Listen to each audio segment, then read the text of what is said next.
కుత్బుల్లాపూర్ మండలంలోని సూరారం గ్రామం శివాలయ నగర్ శ్రీమద్ ఉమామహేశ్వర స్వామి ఆలయాన్ని దర్శించి వద్దాం పదండి. ఈ ఆలయం చరిత్ర గురించి తెలుసుకున్నట్లయితే గత 200 సంవత్సరముల క్రితం ఈ యొక్క రక్తపు గుండు పైన పెద్దని పిడుగు పడడం వలన ఆ రక్తపు గుండు 2 ముక్కలుగా విభజించబడి ఉన్నది.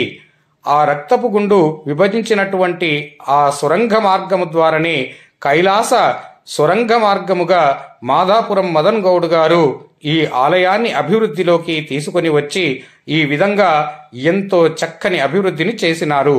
ఈ యొక్క ఆలయము మెదక్ రోడ్డు వెళుతూ ఉన్నప్పుడు కుడి భాగంలోకి సూరారం విలేజ్ యందు కుడి భాగంలో ఈ యొక్క ఆలయము ఎంతో చక్కగా కనిపిస్తూ ఉంది.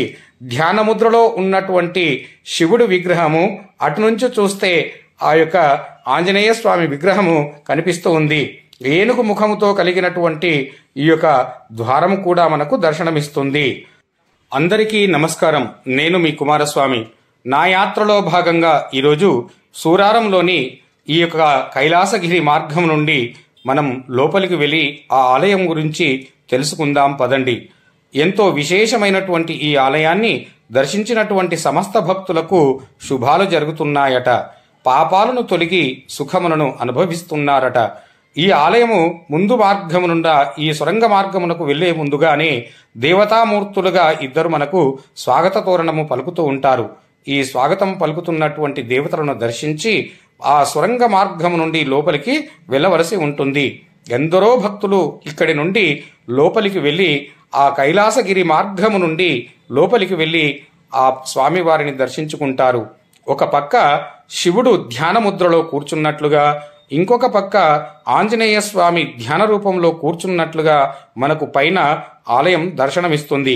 అందుకే లోపలికి వెళ్ళి చూద్దాం పదండి. ఎంతో చక్కగా ఆ ఇరుకైనటువంటి కొండల మధ్య రాళ్ల మధ్యలో మనం లోపలికి వెళ్ళవలసి ఉంటుంది. లోపలికి వెళ్ళిన తర్వాత పైన చూస్తే ఎంతో ఆనందమైనటువంటి వాతావరణం మనకు లభిస్తుంది. చల్లని ఆ కొండ రాళ్ల మధ్యలో మనకు ఎంతో విశేషమైనటువంటి ఆనందంని కలగచేస్తుంది. కాస్త ముందుకు వెళ్ళగానే ఇక్కడ మనకు మహాకాళి అవతారంలో ఉన్నటువంటి అమ్మవారు కాళీమాత దర్శనమిస్తుంది. మహాకాళి స్వరూపాన్ని దర్శించిన తరువాత ఎంతో ఆనందంను కలిగి ఉన్నది. ఈ అమ్మవారికి భక్తి శ్రద్ధలతో నమస్కారమును గావించి పాదార్చన చేసుకొని ఈ తల్లిని ఎంతో చక్కగా వేడుకోవడం జరుగుతూ ఉంది. ఈ ఆనందమైనటువంటి ఈ గుహల మధ్యలో వెలిసినటువంటి ఆ అమ్మవారిని దర్శించినటువంటి సమస్త భక్తులకు శుభాలు జరుగుతున్నాయట. పాపహరిణి అయినటువంటి ఆ అమ్మవారు సర్వ పాపములను తొలగించి ఆ దర్శనము చేసుకున్నటువంటి వారికి కష్టములను తొలగించి సుఖములను ప్రసాదింపచేస్తూ ఉంది ఈ అమ్మవారు. ఇక్కడి నుండి మనం మెట్ల మార్గం నుండి ఆలయము పైకి చేరుకోవలసి ఉంటుంది. ఇరుకైనటువంటి ఈ సందు నుంచే మనము పైకి వెళ్ళవలసి ఉంటుంది. పెద్దవాళ్ళు ఎవరైనా వస్తే ఈ యొక్క ఆలయంలో చూసి వెళ్ళవలసిందిగా కోరుకుంటున్నాము. ఈ మెట్ల మార్గం నుండి మనము పైకి వెళ్ళగానే ఇక్కడ ఎంతో పచ్చదనంతో కూడుకున్నటువంటి చెట్లు మనకు దర్శనమిస్తాయి.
స్వామిని నమస్కరిస్తున్నట్లుగా ఇక్కడ మనకు విఘ్నేశ్వరుడు దర్శనమిస్తాడు.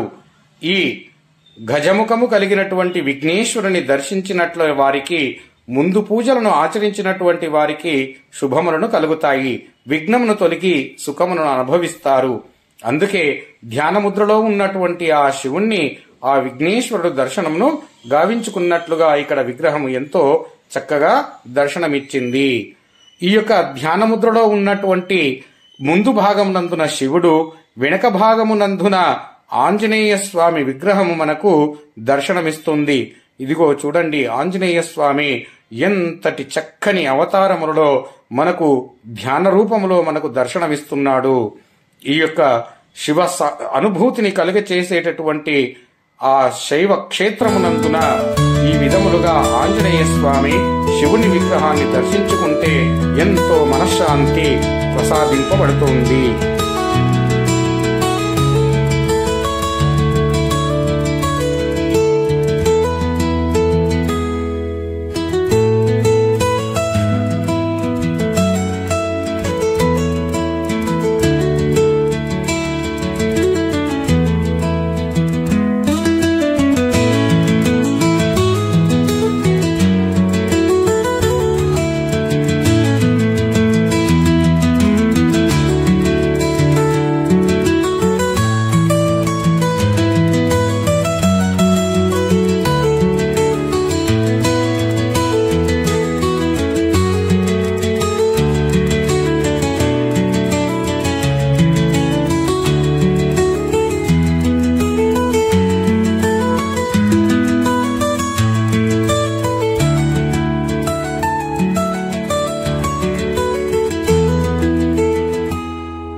అక్కడి నుండి కాస్త ముందుకు రాగానే ఇక్కడ మనకు రేణుకా ఎల్లమ్మ ఆలయం మనకు దర్శనమిస్తుంది.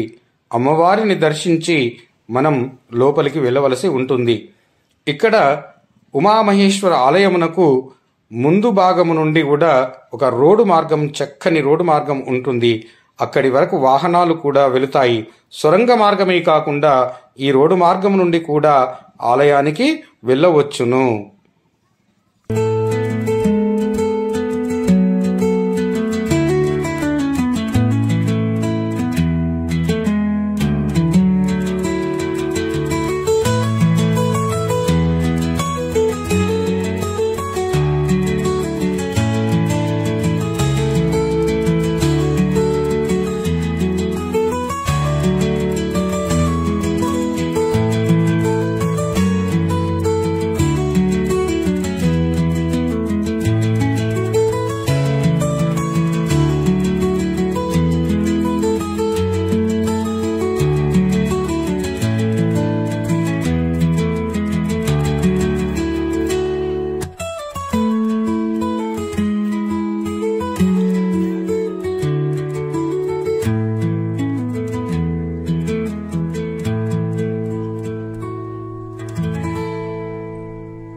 ఆలయము పైభాగానికి చేరుకోగానే ఇక్కడ ఒక పెద్దని పుట్ట మనకు దర్శనమిస్తుంది.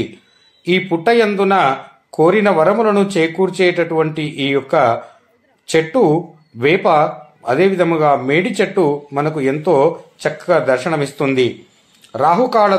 కాలసర్ప దోషం ఉన్నటువంటి వారు ఈ యొక్క ఆ పుట్ట చుట్టూ ప్రదక్షిణ చేసి ఆ పుట్టలో పాలు పోసినట్లయితే వారికి రాహుకాళ దోషములు తొలగి సుఖ సంతోషాలతో అనుభవిస్తూ ఉన్నారట. ఇక్కడనే సంతానము లేని వారు కూడా ఈ పుట్టలో పాలు పోసి సంతానము ప్రసాదించుమని ఈ చెట్టుకు ముడుపులను కడుతూ ఉంటారు భక్తులు. ఈ యొక్క చెట్టుకు రావి మరియు అదే విధములుగా జువ్వి కలిగినటువంటి ఈ చెట్టుకు ప్రదక్షిణ చేసి ఆలయమును దర్శించుకుంటూ ఉంటారు. ఉమామహేశ్వర ఆలయానికి మనము వెళుతుండగానే ఇక్కడ మనకు ఒక ఎంతో సంకట విమోచన హనుమాన్ మనకు దర్శనమిస్తాడు. ఈ సంకట విమోచన హనుమంతుణ్ణి మనము దర్శించుకున్నట్లయితే సకముల శుభములను పొంది సంకటమును తొలగి ఇహమునందున సుఖములను అనుభవిస్తాము. జై శ్రీరామ్. అదిగో చూడండి, శ్రీరాముని యొక్క మూర్తి తన భుజములపైన మోస్తున్నట్లుగా ఇక్కడ ఆ సంకటహర విమోచనుడైనటువంటి ఆంజనేయ స్వామి మనకు దర్శనమిస్తూ ఉన్నాడు.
ఇక్కడే కొబ్బరికాయలను కొట్టి స్వామివారికి ప్రసాదాన్ని సమర్పిస్తూ ఉంటారు ఇక్కడ భక్తులు.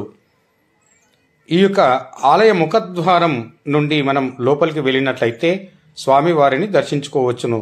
చూడండి, చుట్టూ నందులతో ప్రకాశింపచేసేటటువంటి ఈ యొక్క ముఖద్వారం మనకు ఎంతో చక్కగా దర్శనం ఇస్తుంది. ఆ చల్లని తండ్రి యొక్క అనుగ్రహాన్ని పొందేటందుకు పాలు, పెరుగు, తేనె, నెయ్యి, చక్కెరలతో స్వామివారిని అభిషేకమును గావించుకుంటూ ఉంటారు భక్తులు. ఇదిగో చూడండి, భక్తుల సందోహముతో నిండిపోయినటువంటి ఈ ఆలయం ఈరోజు శ్రావణ సోమవారం కావున ఆ ఆలయానికి ఎంతో మంది భక్తులు ఇక్కడికి విచేసి ఉన్నారు. నా ఆలయము చుట్టూ కూడా నవనందులు మనకు దర్శనమిస్తాయి. ఈ యొక్క ఆలయమును దర్శించినటువంటి వారికి ఎన్నో సుఖములను పొందుతున్నారట. చూసి వద్దాం పదండి, లోపలికి వెళ్ళి స్వామివారిని దర్శించుకొని వద్దాం పదండి.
వందే శంభు ఉమాపతిం శురుగురుం వందే జగత్కారణం వందే పన్నగభూషణం మృగధరం వందే ప్రశోణాం పతిం వందే సూర్య శశాంక వహిని నయనం వందే ముకుంద ప్రియం వందే భక్తజనాశ్రయించ వరదం వందే శివం శంకరం వాగర్ధవివ సంప్రోక్తౌ వాగర్ధ ప్రతిపతయే జగత పితరౌ వందే పార్వతీ పరమేశ్వరౌ అంటూ ఆ స్వామివారికి నమస్కారము చేసి దర్శనమును గావించుకొని ఆత్మా ప్రదక్షిణలు కూడా గావించుకొని స్వామివారిని దర్శించుకున్నాం. ఆ స్వామివారిని దర్శించుకోవడం వలన ఎంతో మనశ్శాంతి కలిగింది. ఆనందమైనటువంటి అనుభవం కూడా మనకు లభించినది. స్వామివారు అక్కడ ఉన్నటువంటి పూజారి అందరికీ షటగోపురమును తాకుతూ ఆశీర్వచనమును పొందుతూ ఉన్నారు, ఆశీర్వచనమును అందచేస్తూ ఉన్నారు.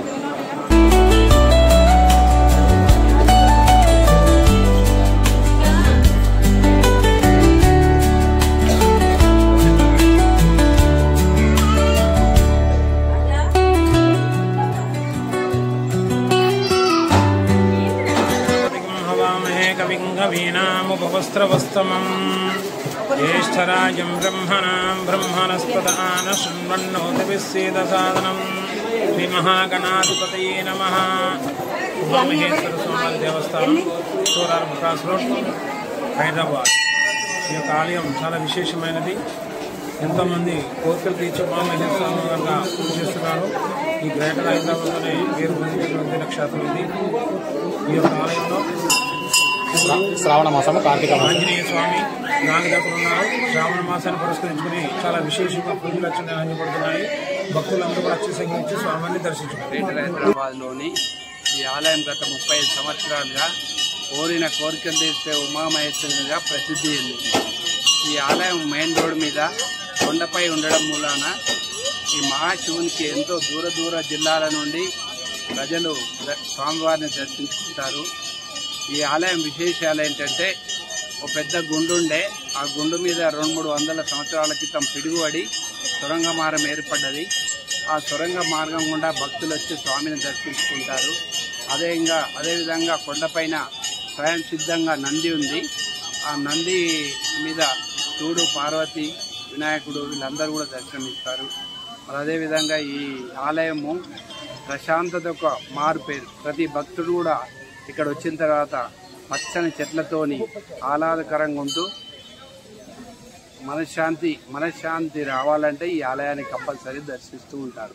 అదేవిధంగా ఆంజనేయ స్వామి సంకట విమోచన ఆంజనేయుడు ఎక్కడ లేదు. సంకట విమోచన ఏ ప్రాబ్లమ్స్ ఉన్నా కానీ, ఎన్ని సంకటాలున్నా తొలగించే ఆంజనేయ స్వామి కూడా ఇక్కడనే ఉన్నాడు.